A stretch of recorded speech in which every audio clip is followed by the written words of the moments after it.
known about authorship. You cannot tell me who wrote Psalm 24. Alright? You can't tell me who wrote Psalm 24. Oh, no. I know that David wrote Psalm 24. I know that you know that. And I know that you know that because you've known that all your life.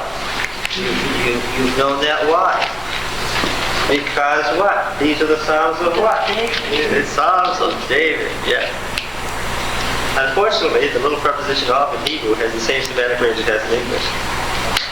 The Psalms of David could mean all sorts of things, and what are among them, what are the options? It helps that the historical books tell us that the court of David and Solomon gathered wise men from throughout the empire, and that they began great collections of literature. It helps that the historical books tell us that. Why? Because it tells us flatly that David began the process of doing what? What? Collecting the great Psalms. Yes, you see, the world was very old in David's time. The world was already old in Genesis 12. I told you, did I not, that when Joseph went to Egypt, the pyramids were 700 years old, and the intermediate period had already occurred, and nobody knew who built the pyramids. There were all sorts of legends in Joseph's day about who built the pyramids and how. The world was already old then. In David's time, the world was very old. Some of these psalms are borrowed from Canaanite literature. A couple of them are Baal psalms, where the B and L of Baal fits the psalm perfectly, but inserting Yahweh kind of messes up the sound of the literature. But a lot of this is borrowed, but this one isn't. The earth is Yahweh's and the fullness thereof, the world and those who dwell therein. For he has founded it upon the seas and established it upon the rivers. Okay? Now that's the motif of the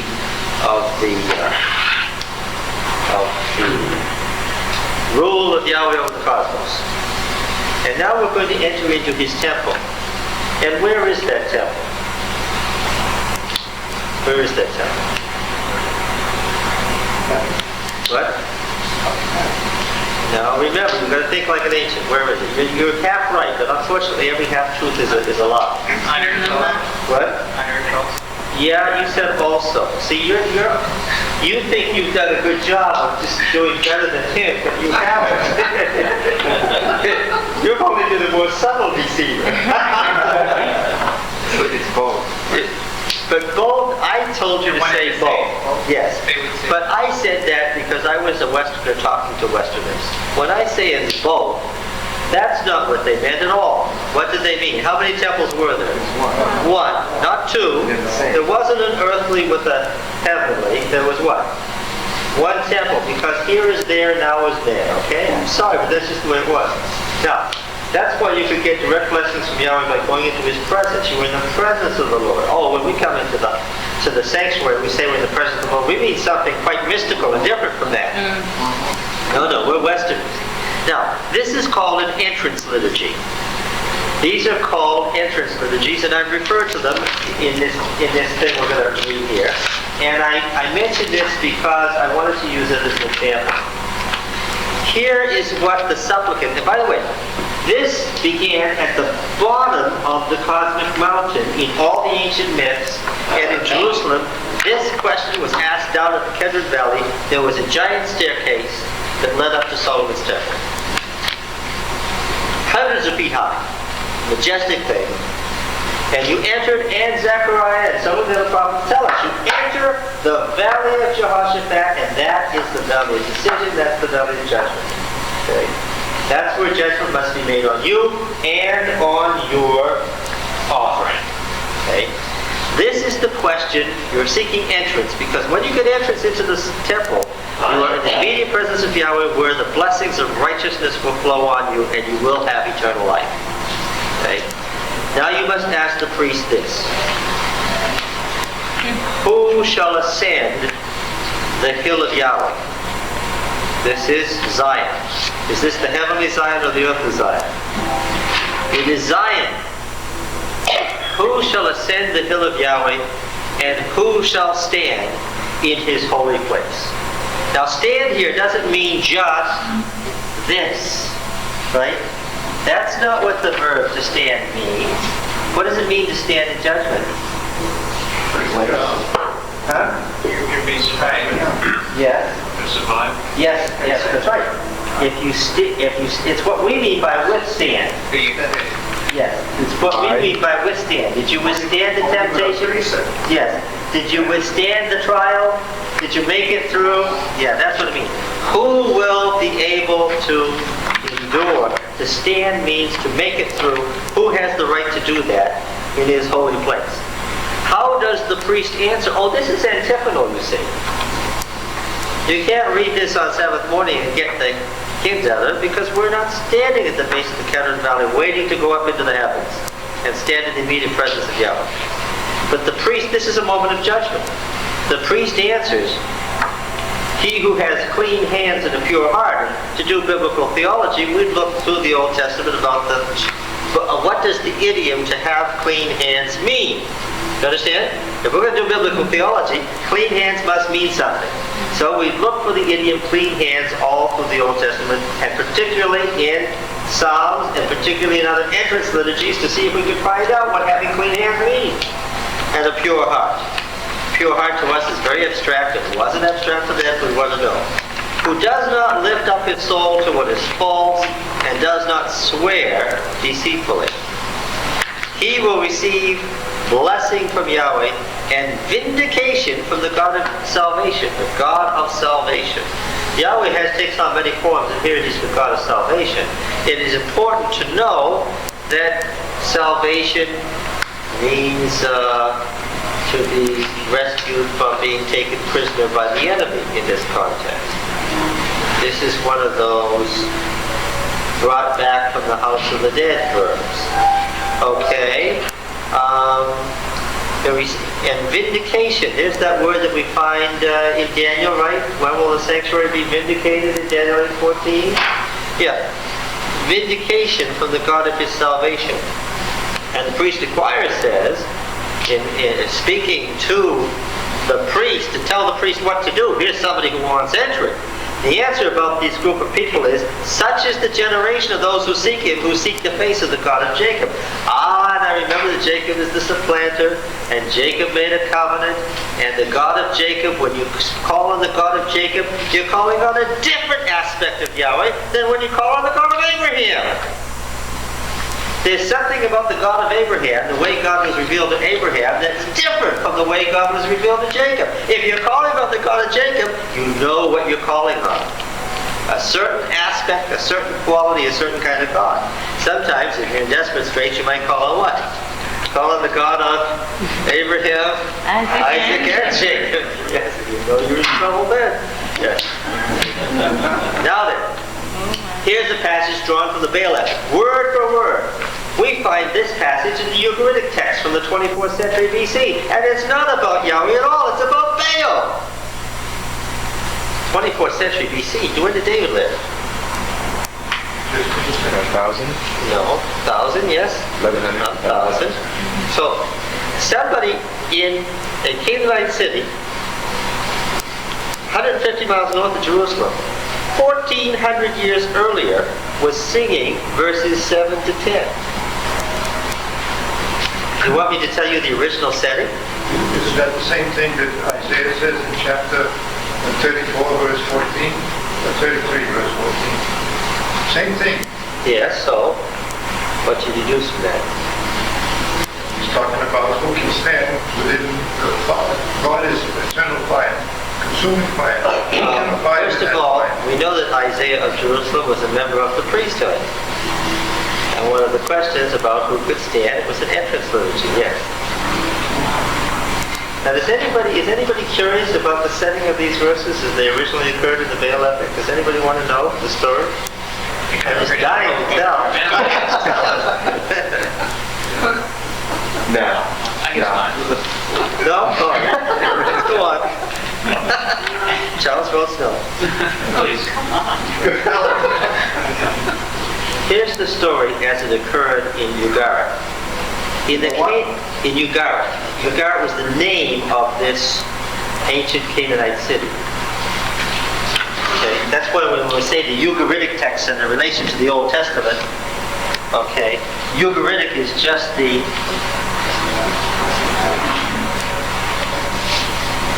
adjectival form of the name of the city, Ugaritic. Now these texts run from the 24th to 19th century BC. That's really something, isn't it? How do we know? Well, the city was destroyed in the 19th century BC. We know when, we know by whom. And fortunately, wall and palace fell over the texts and didn't burn. And there they remain to be found. This stuff is not dated, by the way, by carbon dating or anything that silly. These are the real dates. It's dated by pottery, and it's quite accurate. Baal was the good guy. He was the god of life. Now,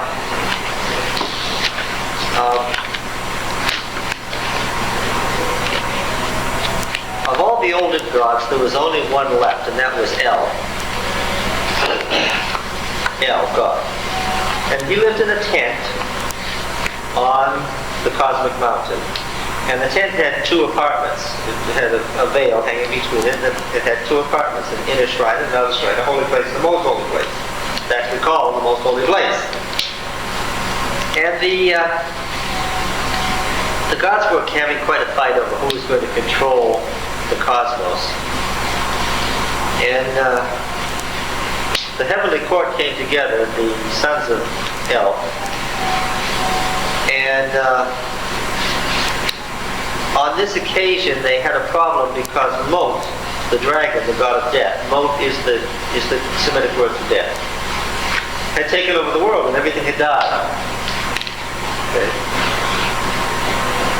So the gods wanted to see what they could do to bring life back into the cosmos because everything was dead. And they were discussing this back and forth. And El, the father god, now this took place in his sacred shrine, in his tent. And of course you should be thinking of the sanctuary of the wilderness when I tell you it was a tent with a veil between the holy place and the most holy place. And the father god said, well, whom shall I send and who will go for us? That's the question in Isaiah. Right out of the Ugaritic text. Whom shall I send and who will go for us? And Isaiah said, here am I, send me, because you know enough about the Bible to figure out what Baal said. Baal said what? Here am I, send me. Now Baal had a big, strong, two-edged sword that cut both ways. And that sword, by the way, shows up in the passage we're going to study tonight, Genesis. So he went down to fight the dragon. This is the first time that myth that goes all the way through to medieval Europe. St. George and the dragon. St. George's big sword, he's going to go slay the dragon. That, you can trace that myth all the way from Ugaritic on down. The 24th century BC to about 1400 AD, that myth was a common myth. Hey, that's 38 centuries. So he went to fight with the dragon, Leviathan, the big snake. He went down into the underworld, and of course the underworld is the realm of death, right? And how did it go? Well, he didn't win initially. He was doing well, but the serpent, when I tell you this, you'll find out why I dragged this in, because we're studying Genesis 3. The serpent grabbed Baal by his what? Heel. By his heel. And dragged him down into the deep waters of the underworld so that Baal actually died. Now, you cannot imagine the disaster that this occasioned, because this was the champion of the gods of the upper world, the gods of life.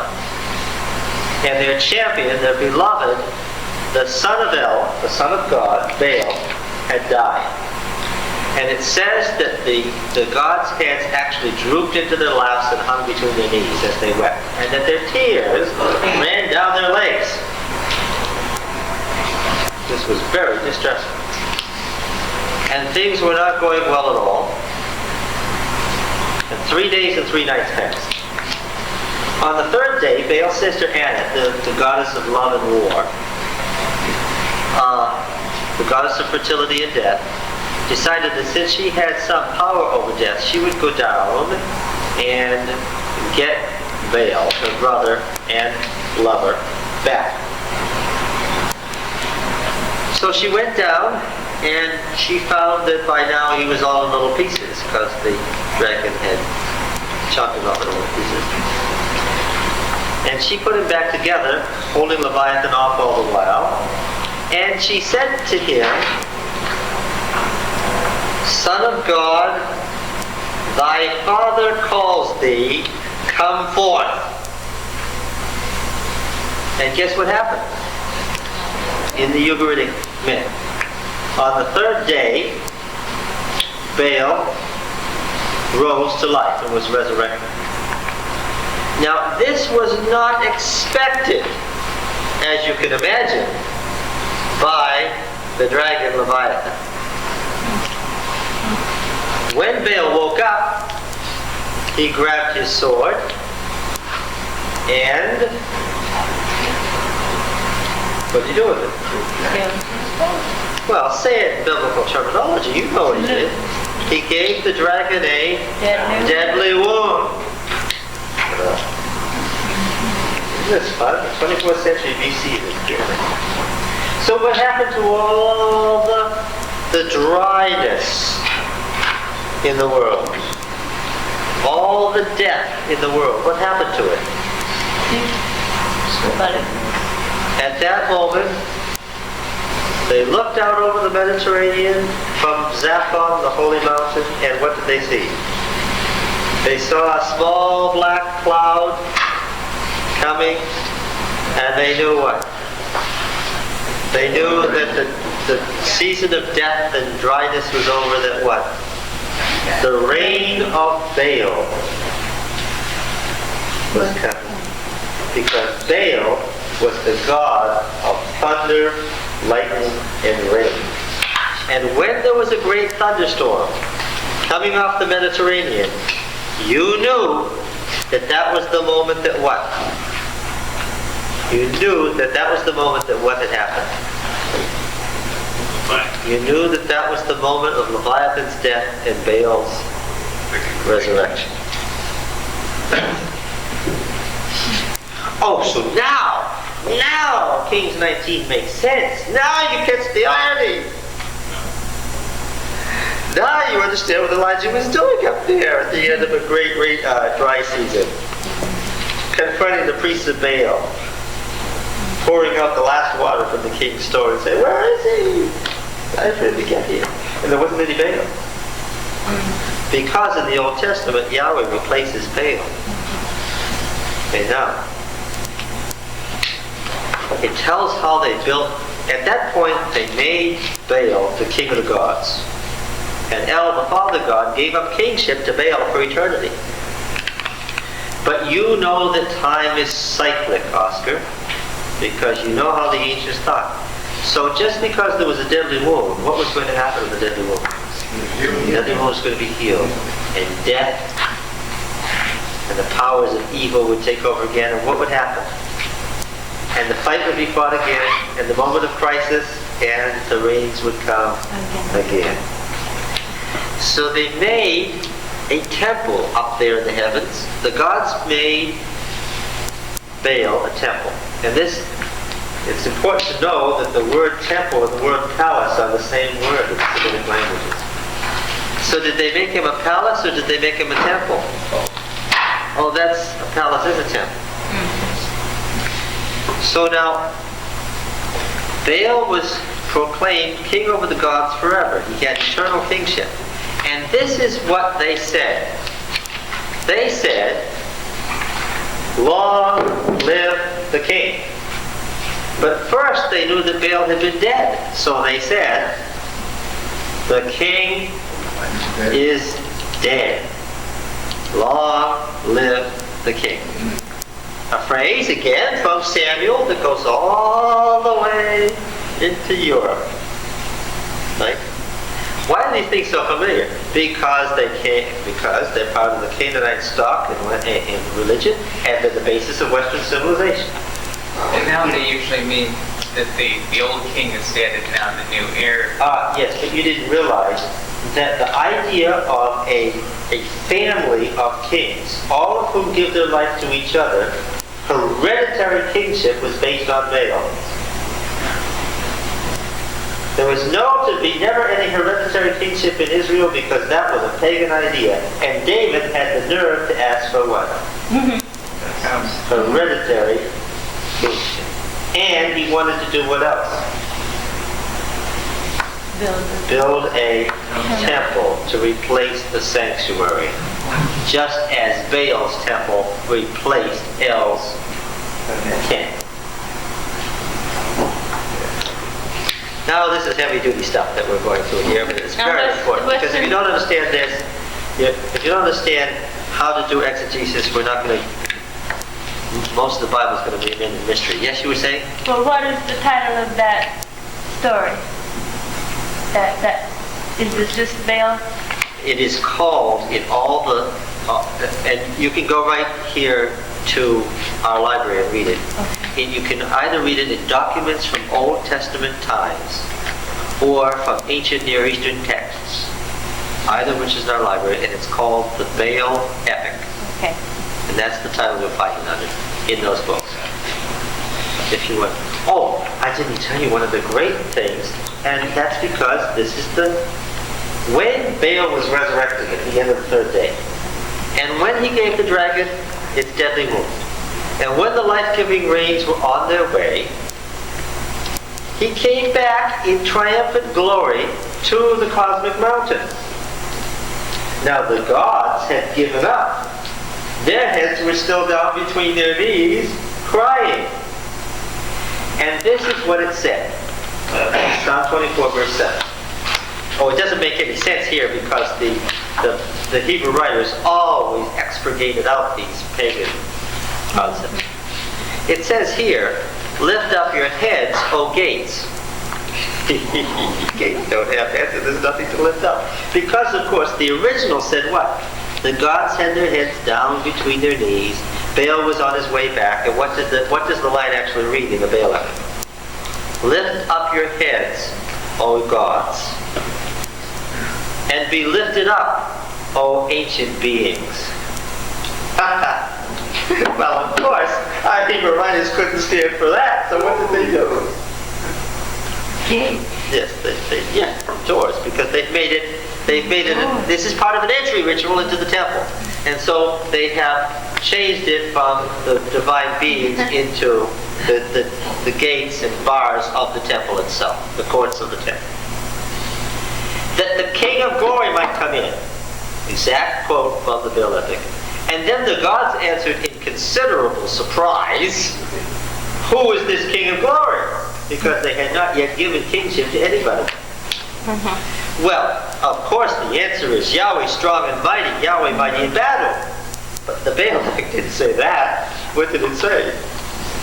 It said Baal strong and mighty, Baal mighty in battle. And then the refrain, lift up your heads, O gates, and be lifted up, O ancient doors, that the King of Glory may come in. Who is this King of Glory? Yahweh of hosts, he is the King of Glory. Now what's it doing here? Well, this is an entrance ritual.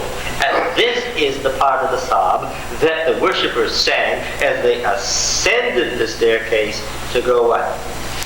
To go into Yahweh's presence. Because coming before him, they are going with him to the enthronement, because there was an enthronement ritual every year where Yahweh was re-enthroned as king over the cosmos. Okay. Now then, it matters, doesn't it, that we know something about the form of Psalm 24. Doesn't that help us? To know that it's an entrance ritual is rather important if you want to know what this psalm is about. It's interesting, though not essential, to know where verses 7 to 10 came from.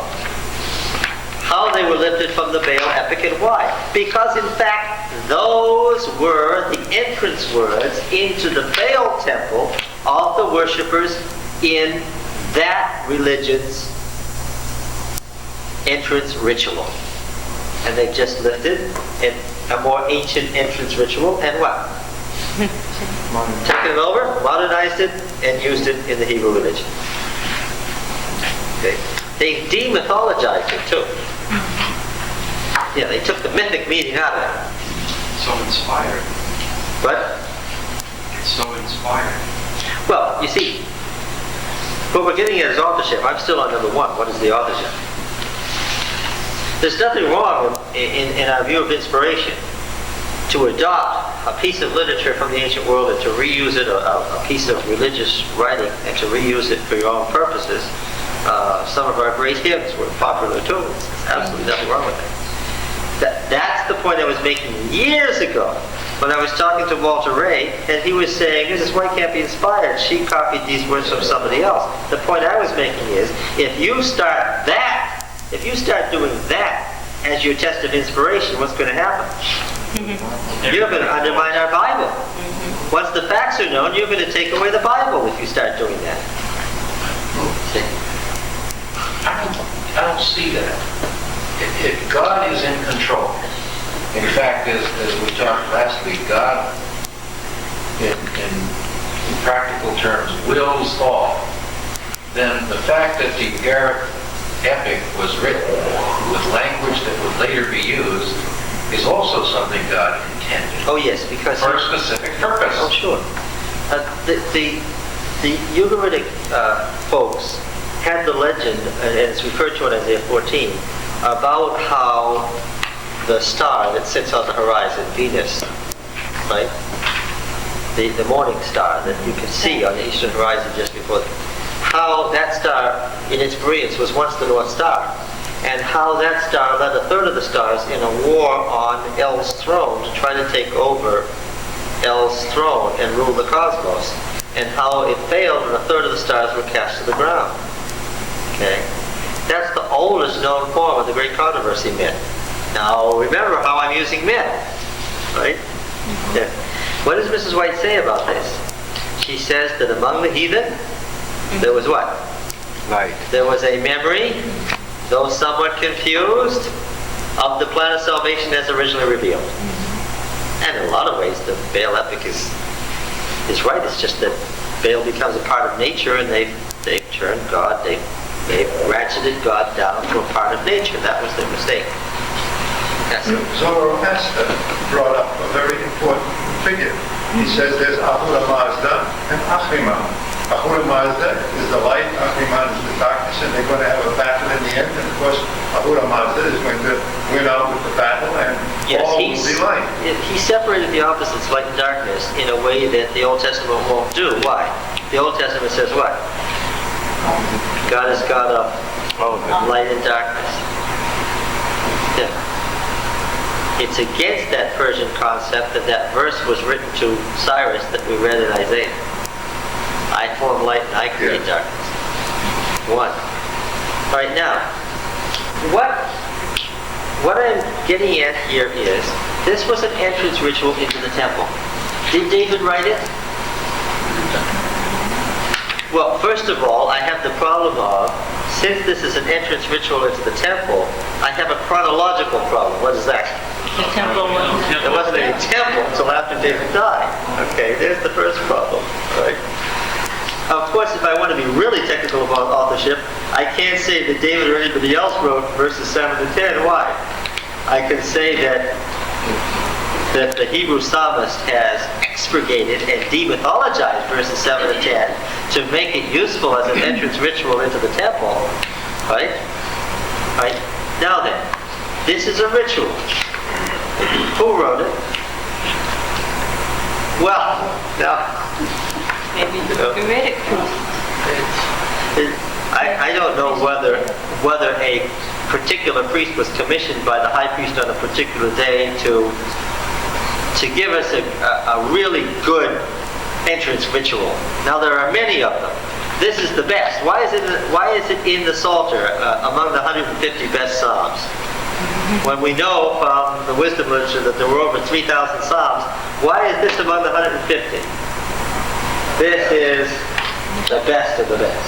That's why these psalms happen to be here. They're the best. Now, I told you, the historical books tell us who was responsible for this process of gathering the great hymns of Israel together and well, preserving them, no, but who started the process of actually collecting? David. And that's why these Psalms in the Psalter are called what? The Psalms of David, because that means a lot of things. And in fact, I'll even go so far as to say this. There are a couple of Psalms. Now this is said tongue-in-cheek. Notice what I'm saying, this, right?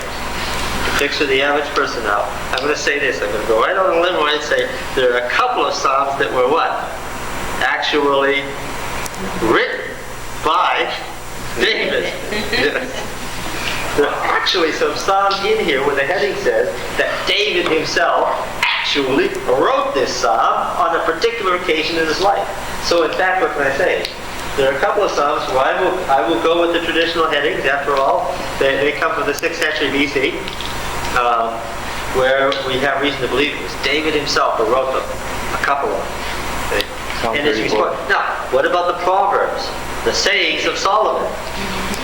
What does it say about that? He admits that he collected them. Oh yes, that's right. There's a problem there about authorship because in the opening verse, what does he say? He was the greatest collector of wisdom in the East. Right? In other words, everyone believes, most of it believes that he wrote these, Yes, but they belong to him, to the collective. that's right. In the same sense that the house of David continued to be the house of David 500 years after David had died. Right? Okay? Yes. Isn't that fun? So now what are we on? We're on number 1. What, if anything, is known about authorship? That is a very tricky question. Who was the author or authors in this case? Where did he and they live? Well, I know where the author of Psalm 24 lived. Where did he live? But you wouldn't call that... No, I don't think the whole Psalm is Ugaritic. I don't think... the Psalm as it stands isn't Ugaritic at all. The important part is No, the important part is verses 3 to 6, which state the ethical requirements of the sentence. What? You wouldn't call that plagiarism if I go ahead and collect your ideas and his ideas and somebody else's ideas and put them together. No, the word plagiarism didn't appear here.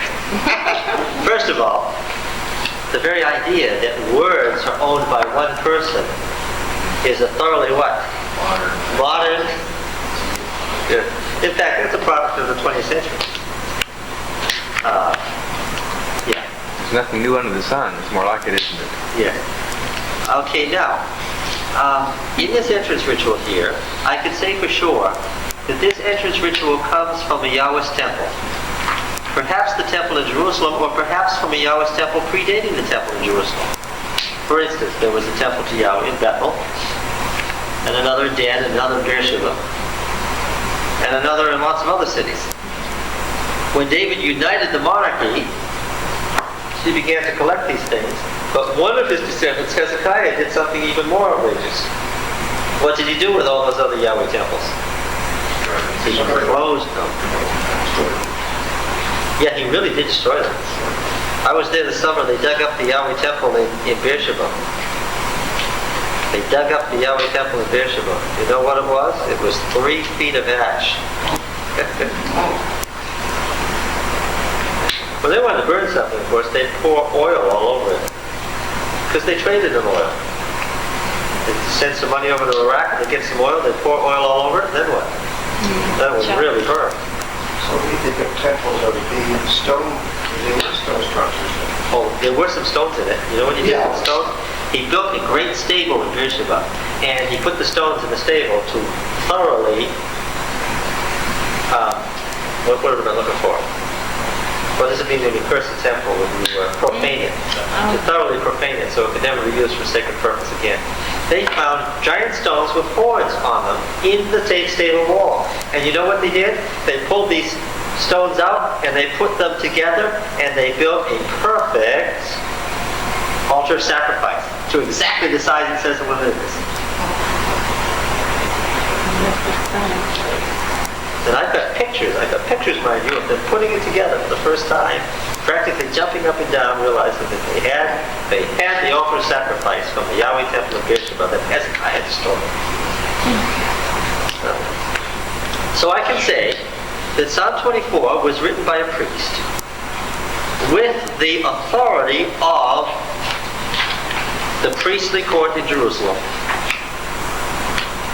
as an entrance ritual for one of the Yahweh's temples, and ultimately it ended up in the Yahweh temple in Jerusalem under David's auspices, or one of David's children, one of the 20 kings who followed him. Because any king who admitted it into the canon made it what? A Psalm of David, because any king sitting on the throne was sitting on what? The throne of David. So what, if anything, is known about authorship? The answer to this is, on Psalm 24, I can't give you a name, but what? Is anything known about authorship? Oh, yes. Oh, absolutely. I have a pretty good idea of who did it and why, and by looking at the words, I have a pretty good idea of when. Sometime in the early Solomon Temple period, probably in the 9th century. This may have been the original entrance hymn for the temple when it was first opened in 967 BC. Or is it 965? Anyway, 965. 480 years after the Exodus, anyway. So, I have a pretty good idea of when. Who, I don't know his name, but I know who. I know where he lives and when. I even know why he wrote the song. Or they. Right? I don't know anything about the music yet.